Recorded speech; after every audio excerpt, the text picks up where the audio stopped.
다 함께 찬송 드리겠습니다. 찬송가 210장입니다. 시온성과 같은 교회 찬송합니다.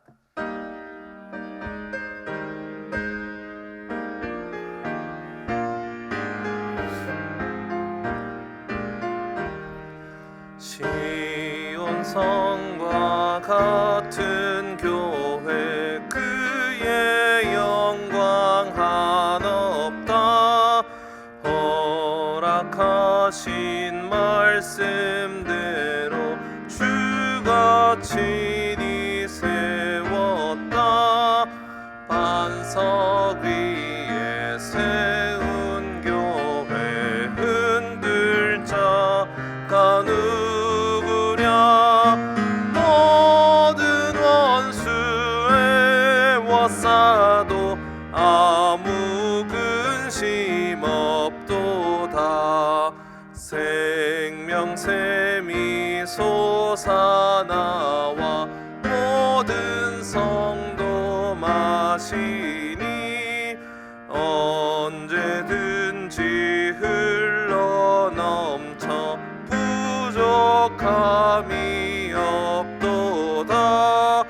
이런 물이 흘러가니 목마를 자 누구랴. 주의 은혜 풍족하여 넘치고도 넘친다. 주의 은혜 내가 받아 시온 백성 되는 때 세상 사람 비방해도 주를 찬송하리라. 세상 헛된 모든 영광 아침 안개 같으나 주의 자녀 받을 복은 영원 무궁하도다.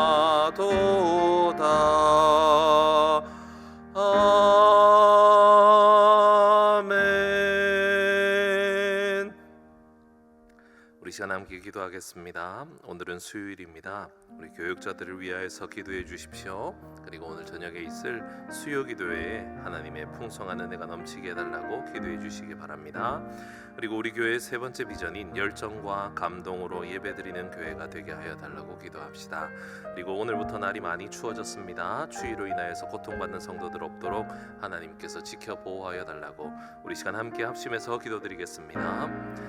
하나님 아버지 감사합니다. 하나님께서 우리 울산 시민교회를 지키시고 사랑하여 주시며 우리 모든 성도들과 우리 모든 교육자들을 사랑하여 주심을 감사드립니다. 주님, 우리 가운데 있는 우리 귀한 교육자들 하나님께서 성령의 능력과 은혜와 풍성함을 더하여 주시옵소서. 맡겨진 사명들 잘 감당할 수 있는 하나님의 귀한 능력들과 은사들을 매 순간마다 부어주셔서 주님께서 맡기신 일들 잘 감당해낼 수 있도록 그 사명들 잘 완수해 나갈 수 있도록 우리 모든 교육자들을 붙들어 주시고 능력 더하여 주시옵소서. 특별히 담임 목사님에게 성령의 충만함 허락하여 주시고 전하시는 모든 말씀들 가운데 주님의 능력이 임하는 귀한 말씀이 되게 하여 주시옵소서.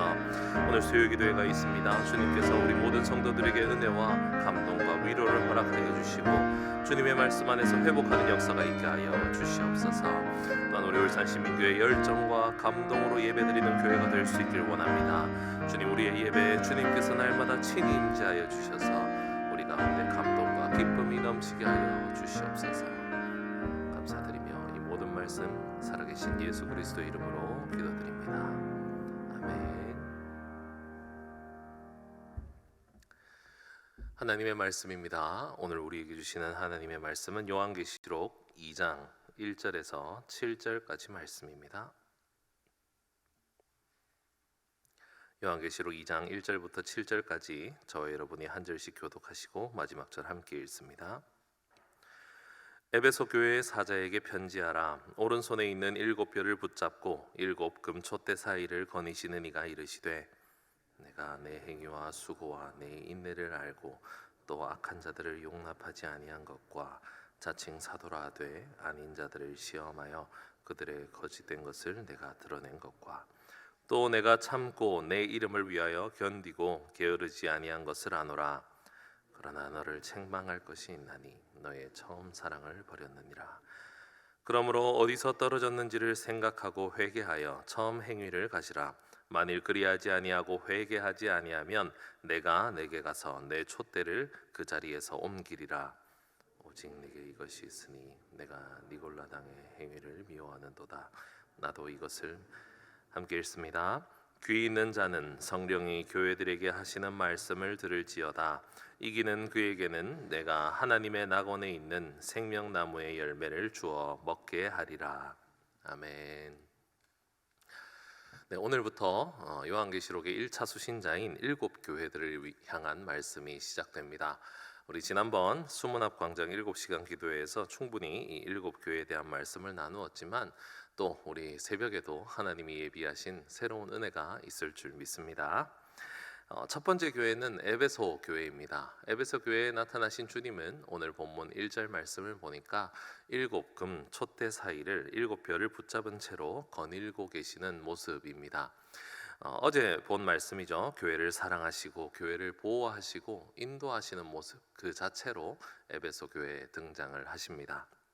그리고 나서 주님께서 2절과 3절을 통해서 에베소 교회를 칭찬하십니다. 우리 한번 눈으로 한번 따라오시겠습니까? 무엇이 칭찬받고 있습니까? 행위와 수고와 인내를 알고 계신다. 그리고요, 악한 자들을 용납하지 않고 자칭 사도라 하는 자들의 거짓을 드러낸 것, 그리고 예수님의 이름으로 견뎌낸 것, 그리고 게으르지 아니한 것, 이런 여러 다방면에서 에베소 교회는 칭찬을 많이 받고 있습니다. 특별히 악한 자들을 용납하지 않았다, 거짓 사도들을 드러내었다라고 하는데요. 이 악한 자들과 거짓 사도들은 누구겠습니까? 우리 6절 말씀 보니까 참고로 이 니골라당일 것이다라는 것을 예상을 할 수가 있습니다. 니골라당의 교훈이라는 것은 사람의 영혼은 이미 정결하여졌기 때문에 이제 그 사람이 육체로 짓는 죄악은 아무것도 아니다. 육체는 마음대로 살아도 된다라고 하는 이단이었습니다. 이미 영혼이 의로움을 얻었기 때문에 육체는 어떤 일을 해도 정죄받을 수 없다라고 하는 이단이었던 것입니다.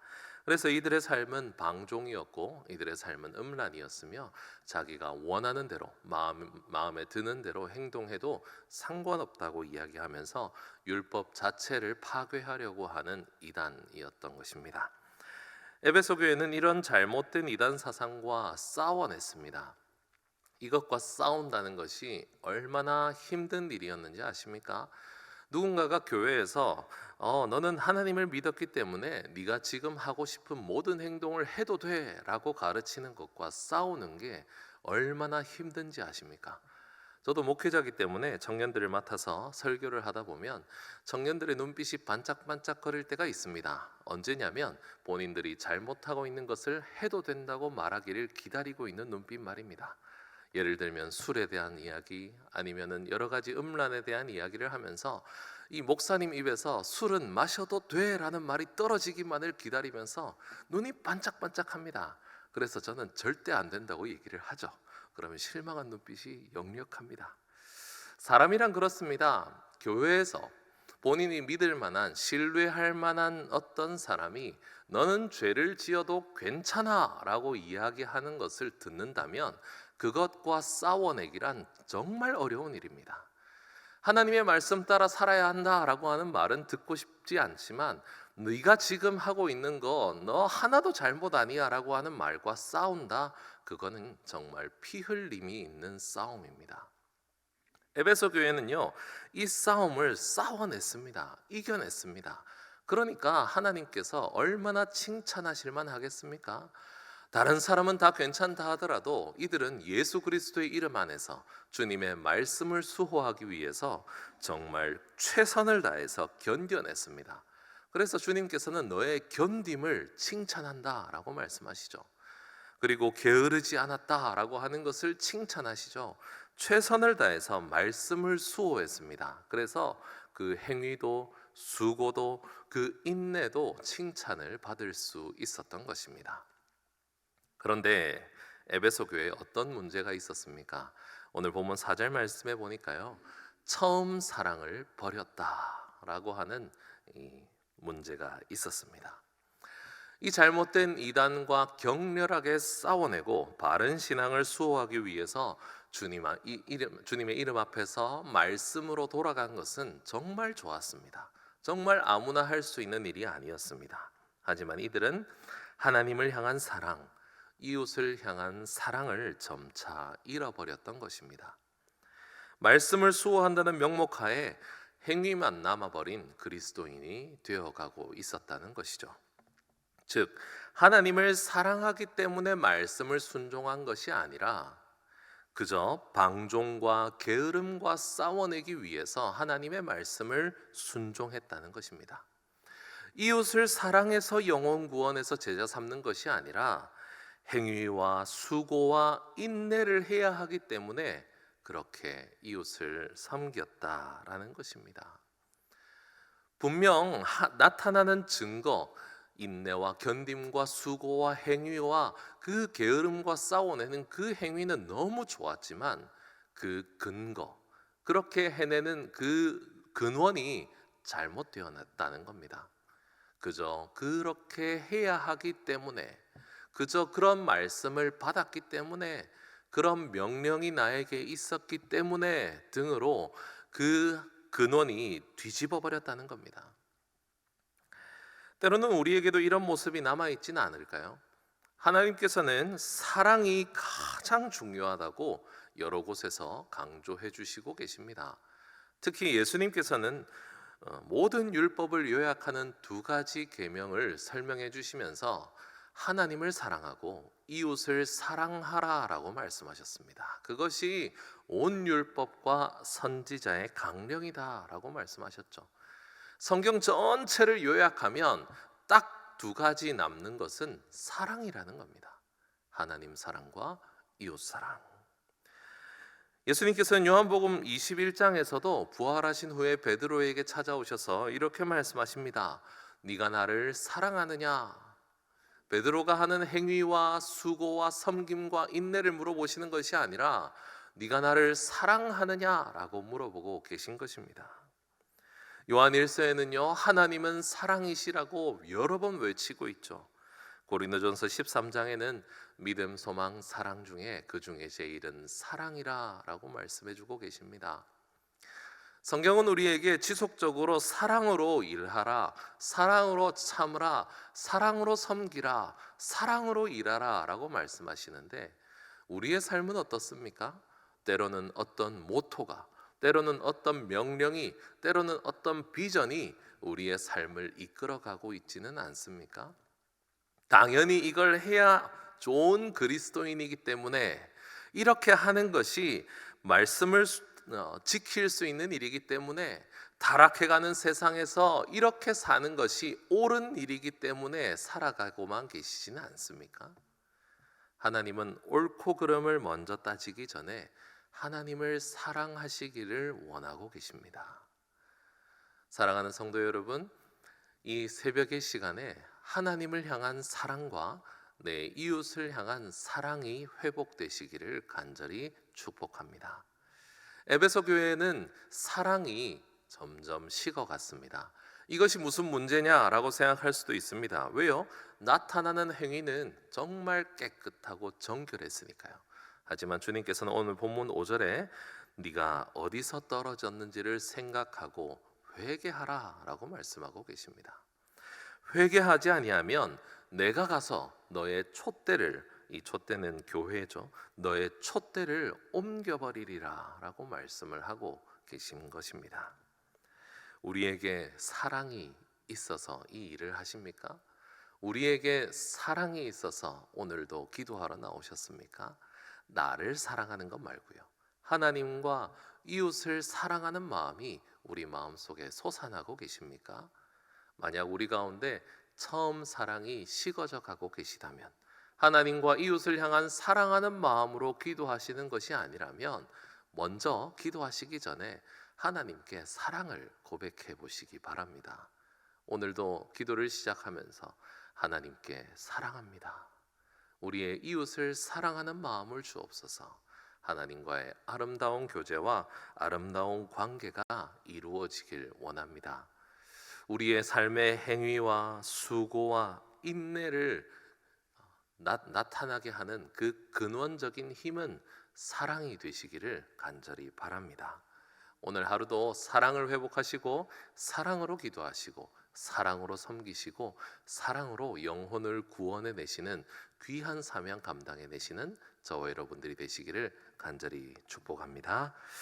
기도드리겠습니다. 하나님 아버지, 하나님의 말씀을 순종하고 예수 그리스도의 이름을 위하여서 악과 싸워내며 방종과 싸워내며 게으름과 싸워내기 위해서 최선을 다해서 일하고 있지만 그곳에 사랑이 없었던 에베소 교회를 보게 하여 주심을 감사드립니다. 주님, 우리의 삶에도 사랑보다는 그저 습관과 전통과 우리의 삶의 방식만 남아있진 않은지 우리의 스스로를 돌아볼 수 있게 도와주시옵소서. 하나님을 향한 사랑이 회복되게 하여 주시고 이웃을 향한 사랑이 회복되게 하여 주셔서 하나님을 사랑하며 이웃을 사랑하는 그 사랑으로 우리의 맡겨진 모든 사역들을 잘 감당해내는 우리가 되게 하여 주시옵소서. 오늘도 주님과의 거리가 더 가까워지며 주님을 아버지로 섬기는 귀한 그 뜨거운 마음이 우리 가운데서 회복될 수 있는 새벽이 되게 하여 주시옵소서. 감사를 드리며 이 모든 말씀 살아계신 예수 그리스도 이름으로 기도드립니다. 아멘.